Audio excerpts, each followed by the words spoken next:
चलिए फोर्थ वाला क्वेश्चन हमारा क्या कह रहे हैं कि इसमें कह रहे हैं कि state whether the following are true और फॉल्स, जस्टिफाइड योर आंसर।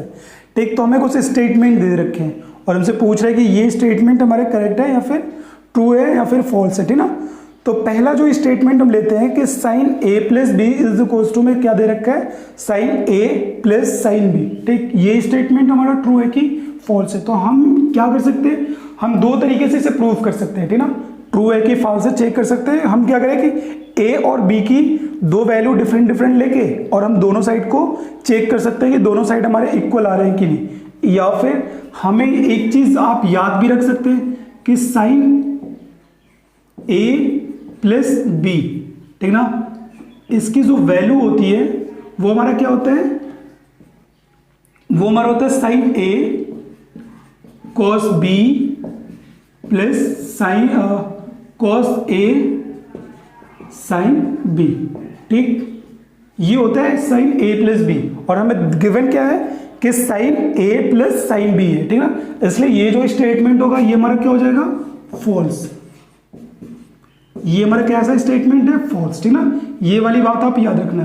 ठीक, सेकेंड जो स्टेटमेंट है, ठीक, सेकेंड स्टेटमेंट क्या कह रहा है कि the value of sine theta increase as increase theta. ठीक, मीन्स के थीटा की वैल्यू इंक्रीज करने पे साइन थीटा की वैल्यू इंक्रीज करती है। ठीक ना, ये होता है। हम बता सकते हैं कि साइन 0 पे कितना होता है, 0। साइन 30 की वैल्यू कितनी है, 1/2, 0 से 1/2 तक गया। उसके बाद साइन 60 की साइन 45 कितना होता है, 1/√2।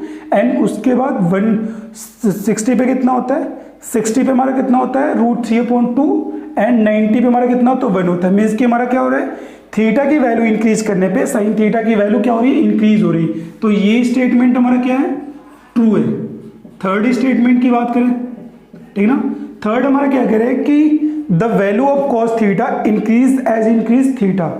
तो कॉस थीटा की वैल्यू इंक्रीज करती है थीटा पे, थीटा इंक्रीज करने पे। तो ऐसा नहीं होता है। ठीक ना, कॉस 0 की वैल्यू कितनी होती है, 1 होती है। और कॉस 30 की वैल्यू कितनी होती है, ये हमारी होती है √3/2। मीन्स कि हमारा 1 से क्या हो रहा है, डिक्रीज हो रहा है। तो ये स्टेटमेंट हमारा क्या हो जाएगा, फॉल्स। फोर्थ ऑप्शन की बात करें, फोर्थ ऑप्शन हमसे क्या कह रहा है कि sine theta is equal to cos theta for all values of theta. तो ये स्टेटमेंट हमारा ट्रू है कि फॉल्स आप बता सकते हैं। ठीक है, क्योंकि थीटा की 30 डिग्री यदि हम ले ले तो 30 डिग्री पे साइन थीटा और कॉस थीटा हमारे इक्वल नहीं है। ठीक, if theta equals to 30 degree then हमें sine 30 not equals to cos 30। ठीक, इसलिए ये जो स्टेटमेंट है ये हमारा क्या है, फॉल्स है। फिफ्थ वन देखते हैं। फिफ्थ वन क्या कह रहा है कि cot A is not defined for A equals to 0। तो ये आप जो हमारा साइन का जो मतलब ये कॉट का टेबल है उसमें आप देखेंगे तो कॉट 0 की वैल्यू हमारी क्या होती है, नॉट डिफाइंड होती है। ये हमारा क्या है, ट्रू होगा। ठीक ना,